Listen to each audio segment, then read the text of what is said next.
ప్రాముఖ్యమైన గ్రంథం అండి. దేవుని మనస్సు, దేవుని ఆలోచనలు మన ఆత్మీయ జీవితానికి ఎప్పటికప్పుడు సరిచేసే పుస్తకం బైబిల్. ఒక రకంగా చట్టము, మనకెన్నో చట్టాలు ఉన్నాయి, కానీ దేవుని చట్టము పరిశుద్ధ గ్రంథము. పరిశుద్ధ గ్రంథములోంచి ఈరోజు మన ఆత్మీయ జీవితానికి నేర్చుకోవాల్సిన అద్భుతమైన దేవుని మాట. ఈరోజు మనం ఆలోచించిపోయే అంశం పేరు దేవునికి ఇష్టమైనది ఏది. దేవునికి ఇష్టమైనది ఏది? ప్రియమైన దేవుని పిల్లారా, ఈరోజు మనుషులుగా మనకి ఎన్నో ఇష్టాలు ఉంటాయి. ఒక మనిషిని అడిగామనుకోండి, మీకు ఏదైతే ఇష్టమో అదే మేము కొనిస్తాము అంటారు. చిన్నపిల్లల మొదలుకొని పెద్దవారి వరకు ఎవరికో ఒకరికే ఇష్టం లేకుండా ఏ మనిషి లేడు. నాకు పలానా ఊరు అంటే ఇష్టం, పలానా కూర అంటే ఇష్టం, పలానా హోటల్ అంటే ఇష్టం. ప్రతి మనిషిని అడిగితే ప్రతి ఒక రాష్ట్రమో ఒక జిల్లానో పలానా జిల్లా అంటే నాకు ఇష్టం అని ఈరోజు మనం చెప్పుకుంటూ సమాజంలో జరుగుతూ ఉంటాయి. అసలు ఎప్పుడైనా దేవునికి ఇష్టమైనది ఏది అని ప్రతి మనిషి ఆలోచిస్తున్నాడంటే ఎంతసేపు మన ఇష్టాలే తప్ప దేవునికి ఇష్టమైనది ఒకటి ఉన్నది, ఆ ఇష్టం ఏంటో అని ఎవరూ ఆలోచించట్లేదండి. క్రైస్తవులను అడిగామనుకోండి, దేవునికి ఇష్టమైన పని చెయ్యాలని గౌరీపట్నం వెళ్తారు, అవునా? లేకపోతే గుణదల మేరీమాత కొండ దగ్గరికి వెళ్ళి ఆయనకి ఏమి ఇష్టమో అని వాళ్ళు అనుకొని ఆ ఇష్టాన్ని ఏమండి తల వెంట్రుకలు ఇస్తారు, అవునా? లేకపోతే కాలినడకతో గౌరీపట్నం వెళ్తారు. లేకపోతే మరికొంతమంది ఆయనకి ఏమైతే ఇష్టమో అది మనం అనుకుంటున్నాం, కానీ వాస్తవంగా ప్రియమైన దేవుని పిల్లారా, ఇప్పటివరకు సమాజం మరిచిపోయిందండి. మన ఇష్టాలే మనం చేసుకుంటున్నామే కానీ దేవునికి ఇష్టమైనది ఒకటి ఉంది. ఆ ఇష్టాన్ని మనం గ్రహించలేకపోతున్నాము. ఆ ఇష్టాన్ని, దేవునికి ఇష్టమైనది ఈరోజు మన బైబిల్లో చదివాం కానీ మనం తెలుసుకోలేకపోతున్నామండి. ప్రభుత్వ ఉద్యోగులు ఉన్నారండి, వారు ఏదైనా పని చేయటానికి సార్ మనం ఏమడుగుతామండి, సార్కి ఏమైతే ఇష్టమో చెప్పండి అని అడుగుతాం. ఎందుకు? మనకి పని చేయాలి కాబట్టి ఆయన ఇష్టాన్ని మనం అడుగుతూ ఉంటాం. ఎందుకు? సంతకం పెట్టడానికి. ప్రభుత్వ ఉద్యోగులు కానీ గవర్నమెంట్ ఆఫీసర్లు కానీ వాళ్ళ ఇష్టాన్ని మనం కనుక్కుంటాం. అలాగే ఒక ప్రియుడు ఉన్నాడండి, ప్రేయసిరాలని అడుగుతూ ఉంటారు. ఆయన తన ఇష్టము కనుక్కుంటాడు. లేకపోతే ఒక ప్రియుడు ఉన్నాడు, ప్రియుడి ఇష్టాన్ని ప్రియురాలు, ఇలాగ ఇష్టాలు అనేది ప్రతి మనిషి జీవితంలో ప్రతిరోజు జరుగుతున్న సంఘటనలో.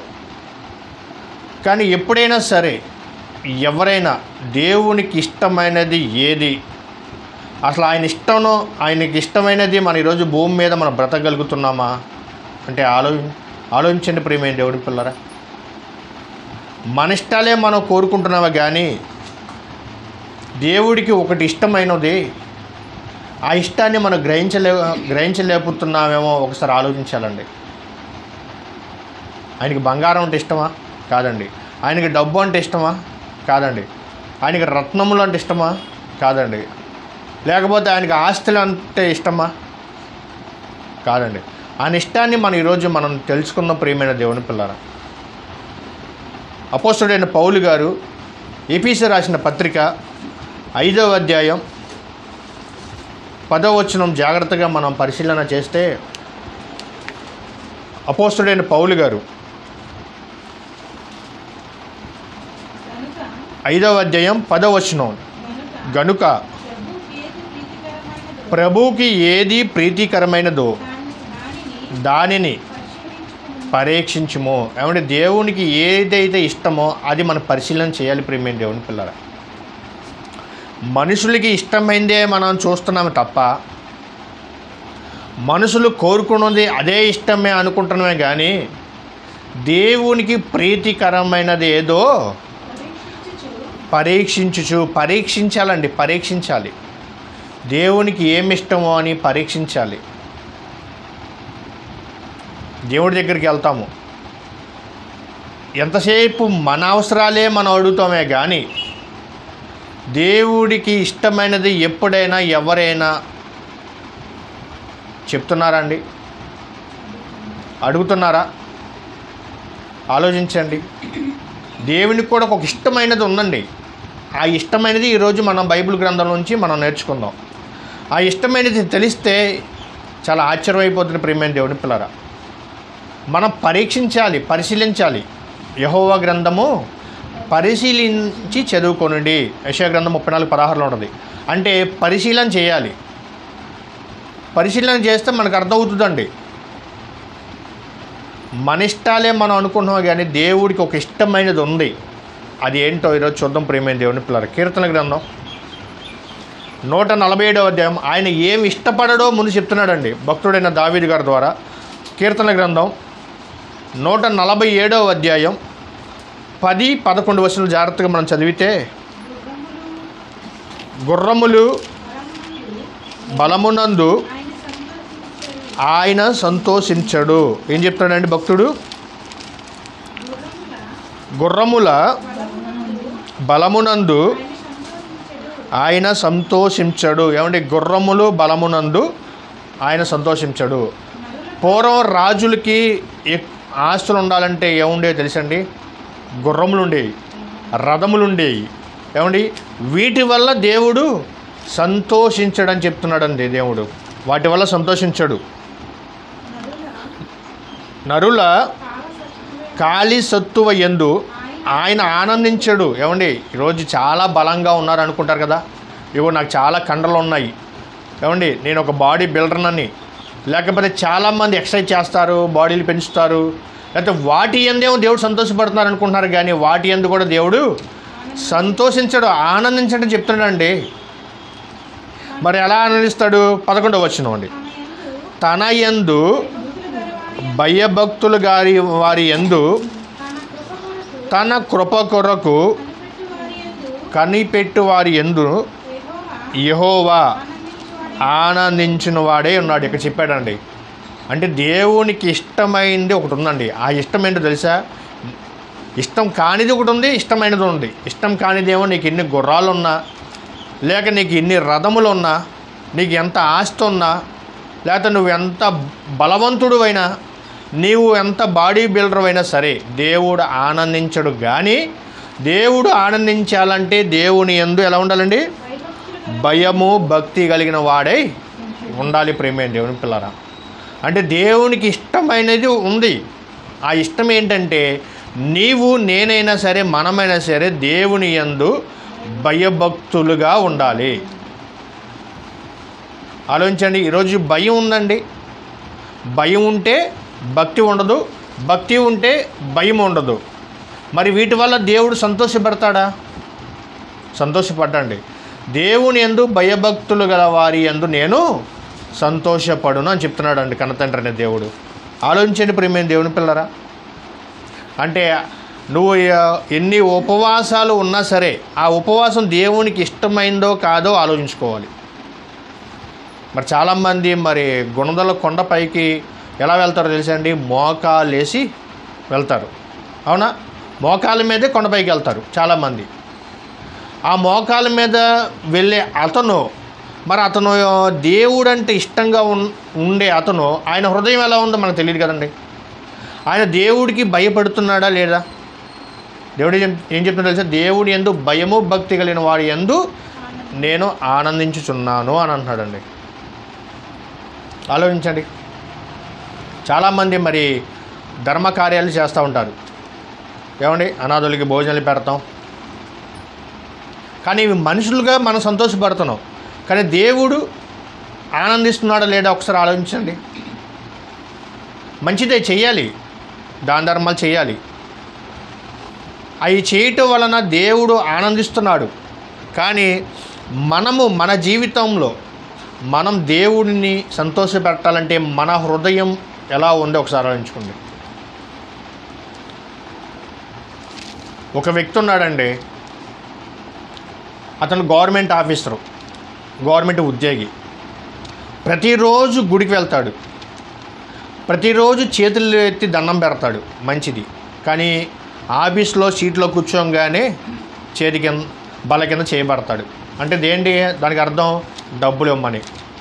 అక్కడికేమో గుడికి వెళ్తాడు, ఇక్కడేమో లంచం తీసుకుంటాడు.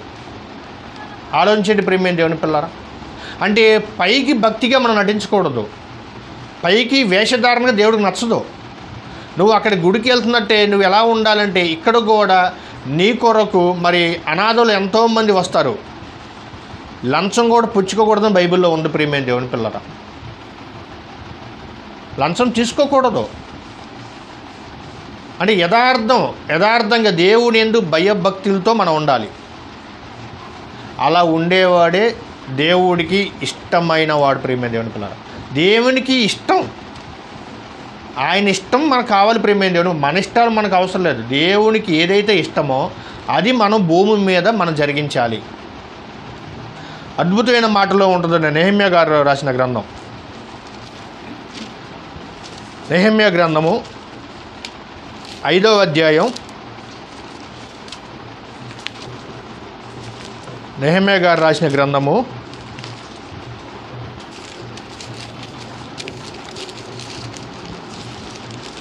5వ అధ్యాయం 404 అండి, పేజీ నంబరు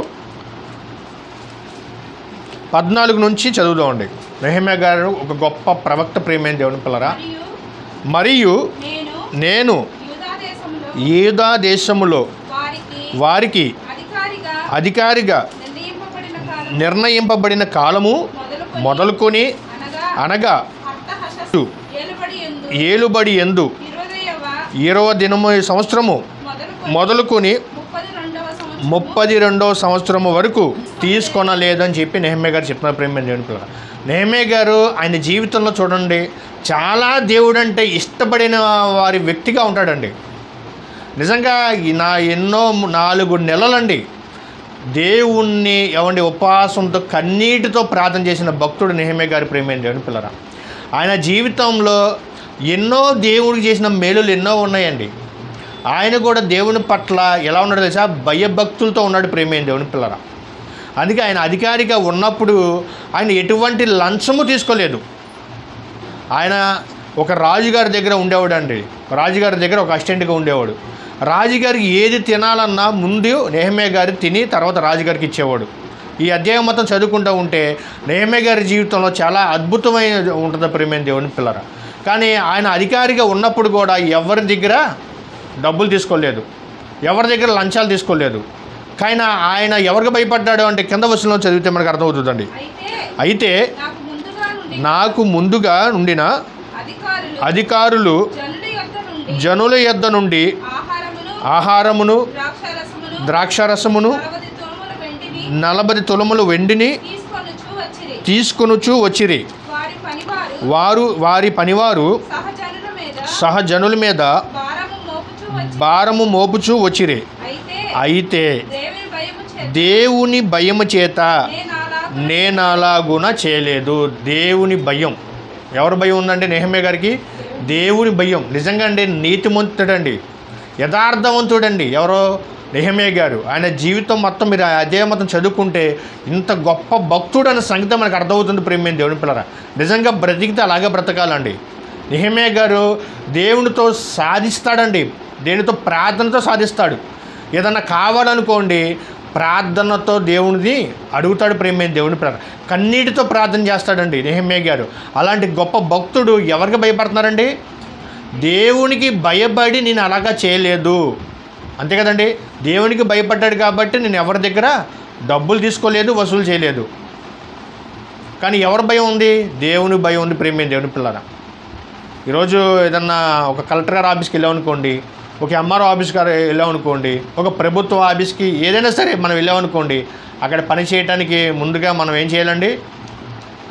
డబ్బులు ఇవ్వాలండి. ఇతను తినేది కాకుండా మా అన్నకి ఇవ్వండి, అంతే కదండి. ఇగో ఆవిడకి ఇవ్వండి, ఇదిగో అటెండర్కి ఇవ్వండి, ఇగో మా పక్కన వారికి అసిస్టెంట్ గారికి ఇవ్వండి, ఇలాగే చెప్తారు.